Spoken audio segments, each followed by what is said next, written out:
Hare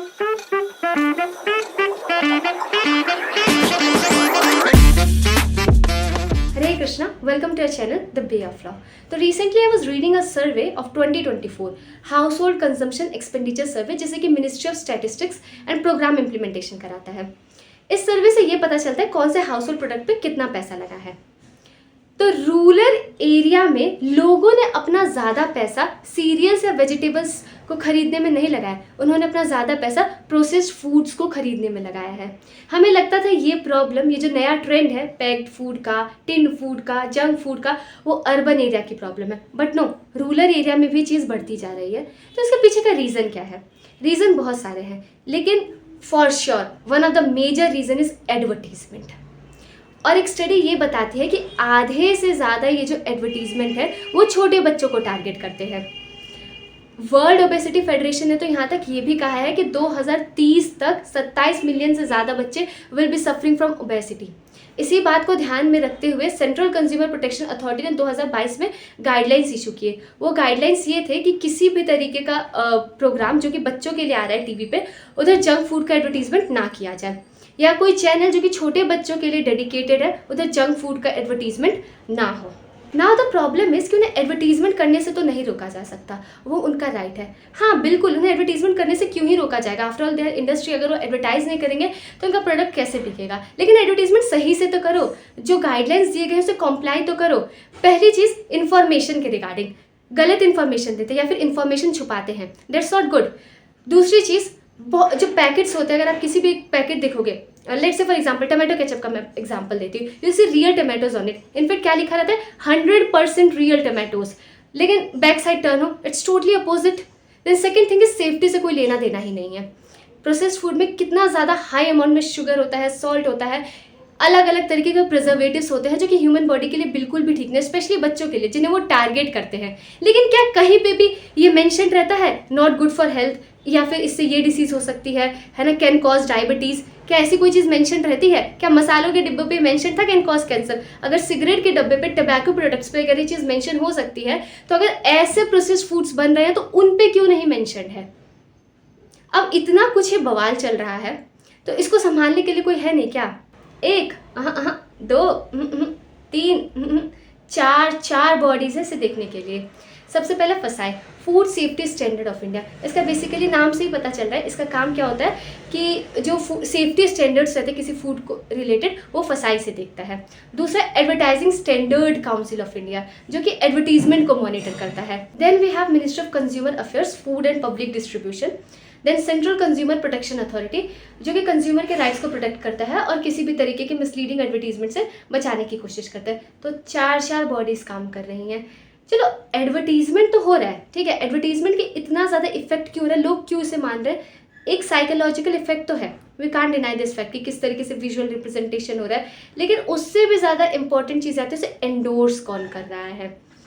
endorse basically mostly celebrities या social media influencers, लोग इन्हें आजकल अपना influencers, they also have the name influencers, लोग इनसे इन्फ्लुएंस होते हैं। तो अगर ये किसी चीज़ को एंडोर्स करते हैं, किसी चीज़ को एडवर्टाइज करते हैं, तो लोग उसे पत्थर की लकीर मानने लग जाते हैं, उसकी वैल्यू और ज़्यादा बढ़ जाती है। लेकिन एक बहुत ही अच्छी न्यूज़ है, ये जो पतंजलि का एडवर्टीजमेंट वाला केस चल रहा है, 7 मई को ही सुप्रीम कोर्ट ने एक गाइडलाइन इशू किया है कि अगर कोई सेलिब्रिटी या फिर सोशल मीडिया इन्फ्लुएंसर किसी इस तरीके के एडवर्टीजमेंट को एंडोर्स करें तो वो लोग भी इक्वली लायबल होंगे। लेट्स सी कि क्या होता है आगे, we are hopeful about it.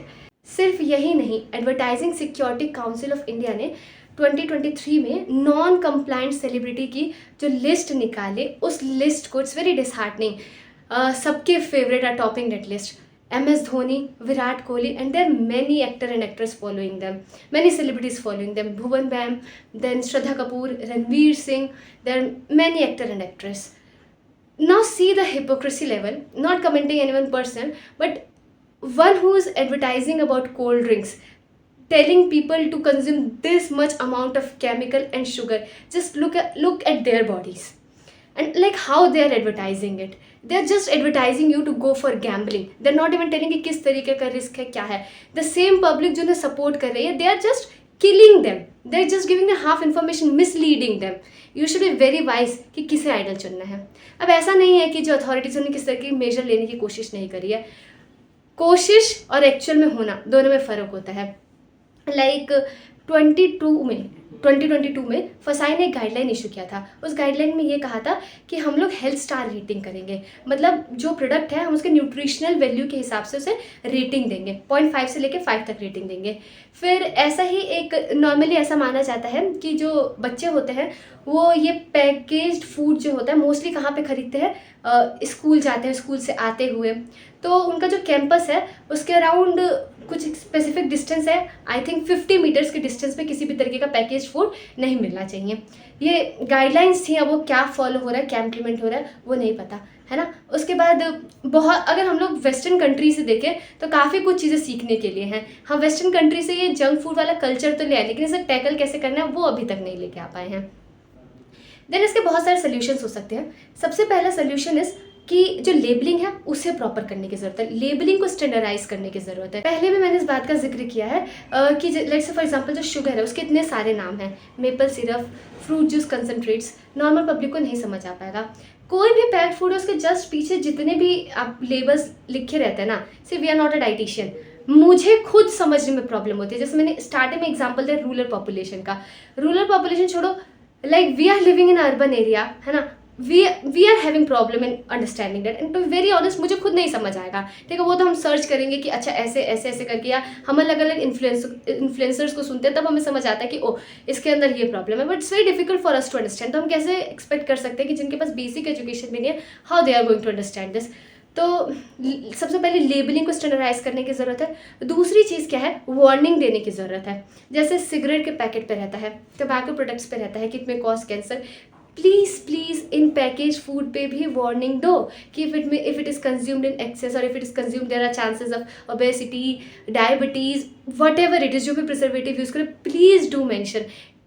ये तो रहेगा ना कि इन्फॉर्म्ड कंसेंट लिया है, पता है कंज्यूमर के क्यों ले क्या रहा है, उसके बाद कंज्यूमर ले तो कंज्यूमर की गलती है, but company should take care कि वो वार्निंग्स दे। देन हमारे पास एक प्रोग्रेसिव टैक्सिंग सिस्टम हो सकता है, जैसे कोलंबिया में ऐसे लाइफस्टाइल रिलेटेड वहाँ पे भी इश्यूज बढ़ रहे थे, तो वहाँ पे क्या किया गया, जैसे हमारे यहाँ सिगरेट या ऐसे प्रोडक्ट्स पे प्रोग्रेसिव टैक्सिंग का सिस्टम है, हर ईयर वो बढ़ता जाता है, तो ऐसे ही हम लोग जंक फूड पे भी प्रोग्रेसिव टैक्सिंग सिस्टम लगा सकते हैं और देख सकते हैं कि वो चीज़ कैसे काम कर रही है। देन ये जो सेलिब्रिटीज़ इन चीज़ों को एंडोर्स कर रहे हैं, ऑब्वियसली उस एडवर्टीजमेंट का वैल्यू ज़्यादा बढ़ रहा है, उस प्रोडक्ट की वैल्यू ज़्यादा बढ़ रही है जब सेलिब्रिटीज़ एंडोर्स कर रहे हैं। तो जस्ट उन्हें पेनाल्टी ना दे, का थोड़ी पनिशमेंट जो स्ट्रिंजेंट कर दे, है ना। देयर कैन बी इम्प्रिजनमेंट, हाँ वो अब एक्सेस हो सकता है फ्यू में से, but step has to be taken because here the concern is health. Okay, it's not about business, it's not about industry, they all are secondary. The primary thing is health of the general public, health of the India's tomorrow, जो कि आज youth है, छोटे बच्चे हैं। जो थोड़ा advertisement उसे रेगुलेट किया जाए, कि जैसे पहले वैसा गाइडलाइन था लेकिन इसके अंदर थोड़े मॉडिफिकेशन किए जा सकते हैं, कि उन चैनल्स पे तो दिखाना ही नहीं है जो चैनल सिर्फ और सिर्फ बच्चों के लिए डेडिकेटेड है। फिर टाइम स्लॉट डिसाइड कर लिया जाए कि जिस टाइम बच्चे टेलीविज़न को ज़्यादा एक्सेस करते हैं उस समय प्रोसेस्ड फूड के एडवर्टीजमेंट को नहीं दिखाया जाए, क्योंकि एक सर्वे हुआ था, उस सर्वे ने मोर देन 50% ऑफ पेरेंट्स ने ये कहा था कि ये जो भी उनके मतलब बच्चे हैं, ये जो किड्स हैं, वो इन प्रोसेस्ड फूड को नहीं लेते अगर वो एडवर्टीजमेंट्स को नहीं देखते। तो एडवर्टीजमेंट पर रोक लगाना बहुत ज़रूरी है। And the very last thing, you be a smart consumer. Instead of blaming the government or industry, you take the initiative, you boycott all such type of things जो कि सही नहीं है। And special thanks to all those social media influencers and all those people who are coming forward, और industries का जो भी है रियलिटी से सामने लेके आ रहे हैं and they're fighting for it. So thank you everyone for watching this video. Hare Krishna. Video तो एंड हो चुकी है, पर आप हमसे कनेक्ट कर सकते हैं हमारे इंस्टा आईडी पे, लिंक डिस्क्रिप्शन में दिया गया है। और ऐसी और वीडियोस देखने के लिए हमें सब्सक्राइब करें। हरे कृष्णा।